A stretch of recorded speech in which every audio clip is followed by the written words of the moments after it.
हरे कृष्णा कृष्णा कृष्णा कृष्णा हरे हरे, हरे राम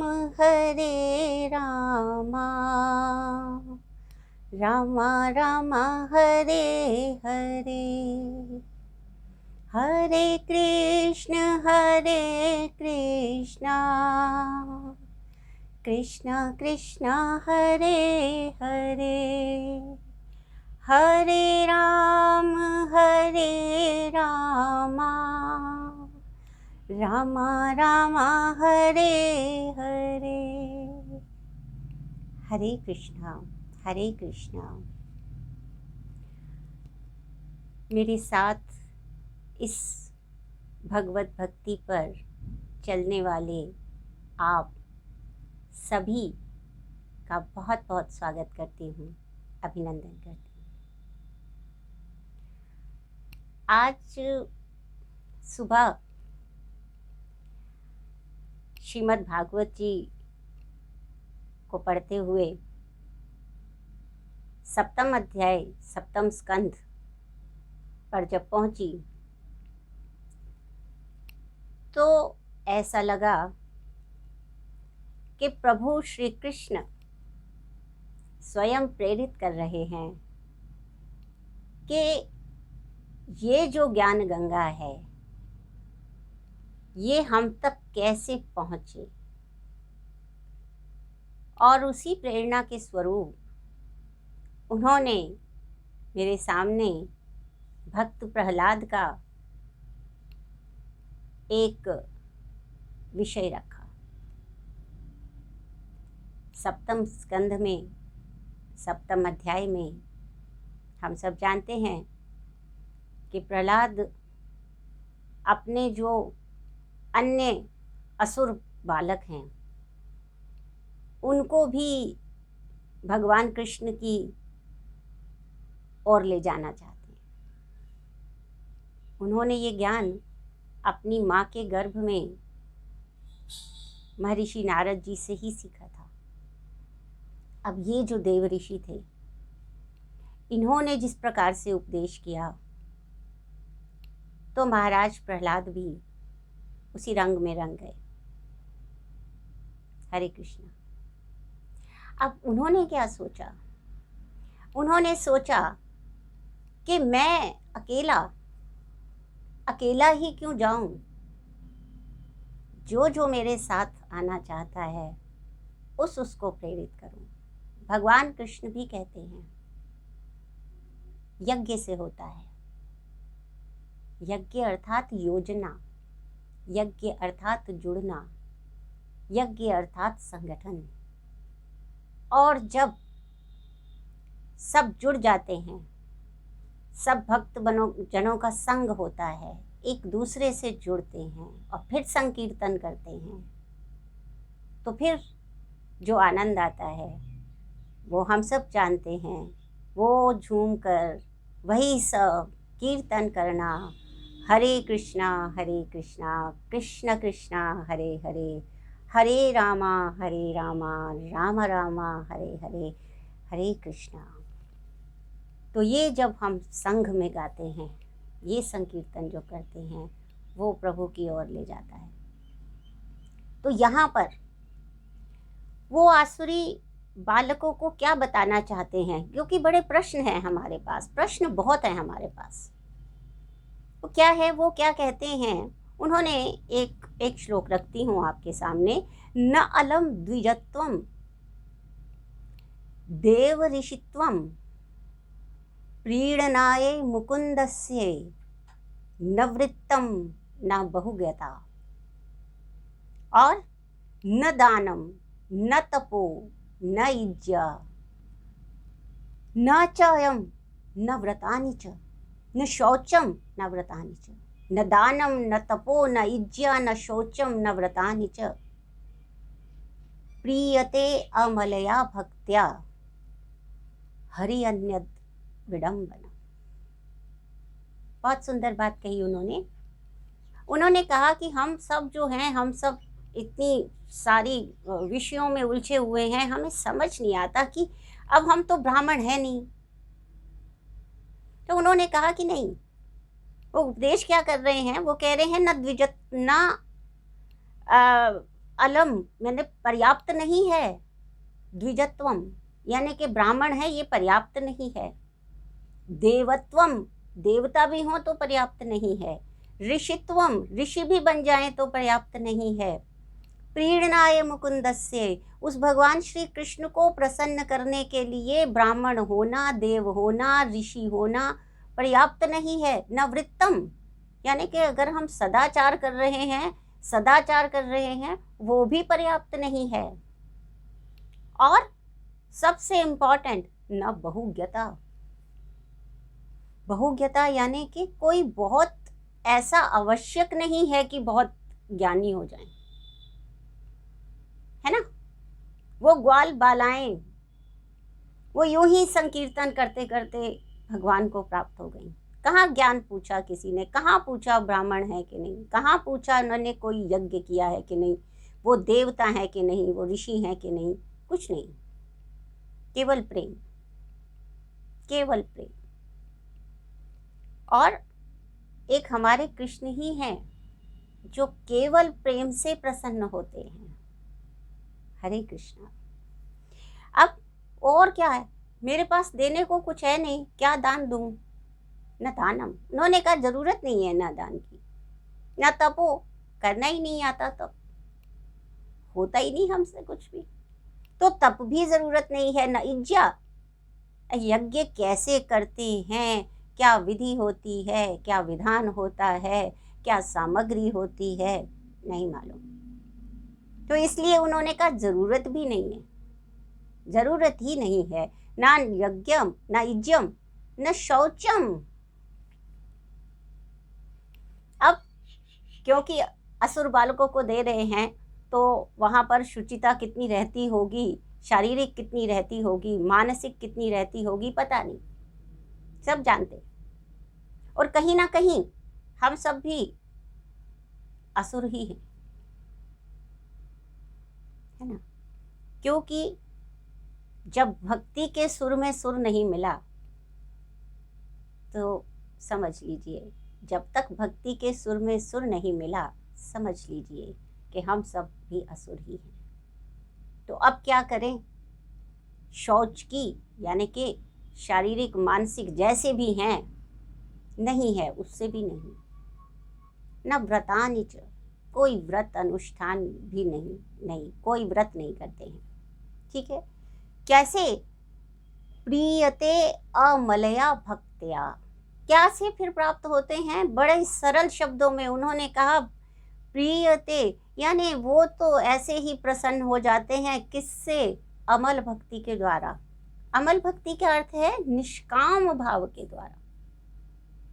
अब आपने देखा होगा कि हम कभी किसी के घर जाते हैं, यदि हम किसी से मिलने जाते हैं और हम उसको नमस्कार करते हैं और फिर कहते हैं कि आज कैसे आना हुआ, नहीं बाकी सब तो ठीक है पर हमें थोड़ी सी आपसे यहाँ सहायता चाहिए थी, ठीक है, कोई बात नहीं, हम किसी के घर गए हैं, हमने प्रेम से सहायता मांगी है, वो दे भी देता है ना। लेकिन विचार कीजिए कि किसी के यहाँ गए और उसने कहा कैसे आए, और हम कह रहे हैं बस केवल आपसे मिलने आए, केवल आपसे आज प्यार की कुछ बातें करने आए हैं, आपके ऊपर बहुत प्रेम आ रहा था, आपकी बड़ी याद आ रही थी, केवल इसलिए आए हैं। आप देखेंगे कि उसका जो आतिथ्य करने का पूरा तरीका है वो बदल जाएगा, और उसके मन में उसके आपसे आपके लिए जो शब्द निकलेंगे वो बड़े ही कृतकृत्य करने वाले होंगे। ऐसा होता है ना। इसी तरह से भगवान के चरणों में हम जाते हैं और हम उनसे निवेदन करते हैं कि हे भगवान, तुम्हारे चरणों में आए हैं, बस तुम मुझे ये दे दे, बस इसी कामना के साथ आए हैं, ठीक है। भगवान समझते हैं मैं पिता हूँ, ये मेरे बालक हैं, ये किससे मांगेंगे, मुझसे नहीं मांगेंगे तो किससे मांगेंगे, मांगा है दे देता हूँ। तो निश्चित रूप से ये घर वो नहीं है जहाँ से कोई निराश लौटे। कामनाएं पूरी होती हैं, परंतु हम भगवान को प्राप्त नहीं करते, फिर कामना की पूर्ति करके घर आ जाते हैं।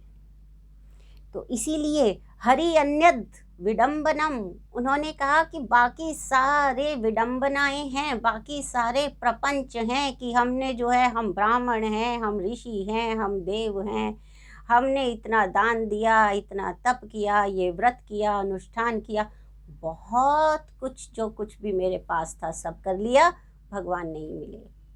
क्योंकि भगवान ने तो ये उपदेश दिया है कि भाई मुझे तो केवल निष्काम भक्ति में ही रस आता है, जो मुझसे प्रेम करता है। जब हम किसी से प्रेम करते हैं तब हमारा अपना क्या रह जाता है, हम सब कुछ उसको दे देते हैं, है ना। जब प्रेम करते हैं तो हमारा समर्पण जागृत हो जाता है। तो यही समर्पण ही तो चाहिए। तो कोई भी काम हम कर रहे हैं, कोई भी काम हम कर रहे हैं, वो समर्पित कर रहे हैं, वही निष्काम है। कोई इच्छा नहीं है ये मिल जाए तो मैं इतनी माला जप करूँगा, या इतनी माला जप करने से इस चीज़ की प्राप्ति होगी। ये अगर रहेगा तो ठीक है, हमने अच्छी चीज़ मांगी है, वो भी समाप्त होगी क्योंकि वो भी नश्वर है, और हम भी समाप्त होंगे क्योंकि हम भी नश्वर हैं। कामना करने वाला भी नश्वर है, कामना जो पूरी हो रही है वो भी नश्वर है। तो फिर ये सब चल क्या रहा है? ये सिर्फ यही चल रहा है कि हम मांगते हैं, वो पूरी करता है, हम फिर आ जाते हैं, वो फिर पूरी करता है। हम इस चक्र से निकल ही नहीं पाते हैं। तो क्या करें? सबसे अच्छा क्या है कि एक ही बार एक ही चीज़ मांग लें, और वो क्या? भगवान। भगवान से भगवान को मांग लें कि आप ही मिल जाओ, बस इतना ही चाहिए। तो कैसे? उन्होंने कहा कि क्योंकि जो भगवान प्रहलाद हैं क्या उपदेश दे रहे हैं कि क्योंकि हमारा ये जो जीव मात्र है, इसका संसार में एकमात्र परम अर्थ, जीव का जो एकमात्र परम अर्थ है वो क्या है? वो भगवत प्राप्ति ही है, वो परम अर्थ है। उस विषय को प्राप्त करने के पश्चात और कोई विषय शेष ही नहीं रह जाता है ना।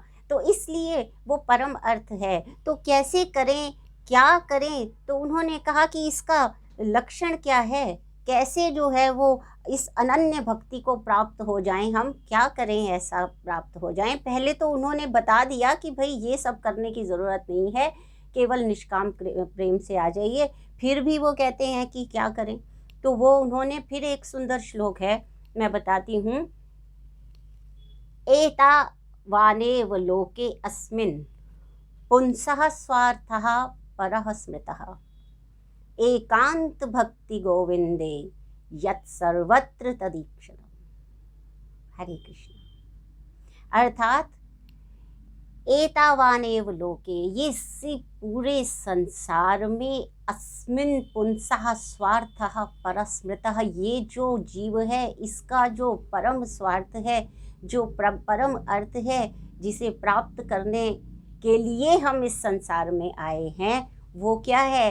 एकांत भक्ति गोविंदे। हरे कृष्णा। केवल कृष्ण के चरणों में भक्ति, उस गोविंद के चरणों में भक्ति। गोविंद कौन है? गो अर्थात पृथ्वी, जो पृथ्वी को जानने वाले हैं, और दूसरा जो संपूर्ण पृथ्वी के लिए वंदनीय है। गोविंद, वंदना करने, गो का अर्थ इंद्रिय भी होता है। इंद्रियों का क्या काम होना चाहिए? केवल प्रभु की प्रार्थना, अपने प्रत्येक कर्म से प्रभु की प्रार्थना। श्रवण करना है तो प्रभु के नाम का, सिमरन करना है तो प्रभु के नाम का, कुछ सूंघना है तो प्रभु के चरणों की गंध को सूंघना है, कुछ देखना है तो हरि दर्शन करने हैं। जितनी इंद्रियां हैं हमारी वो सब की सब किसकी वंदना में लगानी है? उसी गोविंद की। ठीक है ना? तो ये सब क्या है? इसे एकांत भक्ति गोविंदे यत सर्वत्र तदीक्षणम। और एकांत भक्ति जब हो जाती है, केवल वही वही दिखना चाहिए। सर्वत्र तदीक्षणम, प्रत्येक वस्तु में, प्रत्येक व्यक्ति में, प्रत्येक स्थान में, प्रत्येक क्षण में केवल किसका दर्शन? सभी में कृष्ण को प्राप्त कर लेना है ना। कृष्ण सर्वत्र व्याप्त हैं, सभी में कृष्ण को प्राप्त कर लेना। यही एकांत भक्ति जो है वो हमें प्रभु चरणों तक ले जाती है।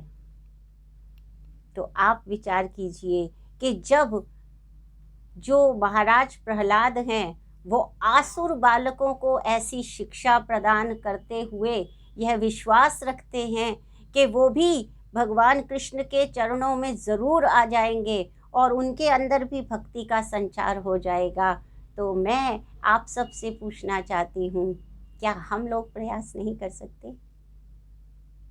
निश्चित रूप से कर सकते हैं, क्योंकि भगवान ने सब चीज़ों से दूर कर दिया। तप मत करो, व्रत मत करो, कुछ भी तुम्हारे हाथ में नहीं है। अगर कुछ मत करो, केवल क्या करो? एकांत भक्ति, केवल निष्काम कर्म करो, और बाकी सब कुछ विडंबना है, बाकी सब कुछ प्रपंच है, बाकी सब कुछ केवल अनुष्ठान है, उससे मैं प्राप्त नहीं होता हूँ। हरे कृष्णा, हरे कृष्णा।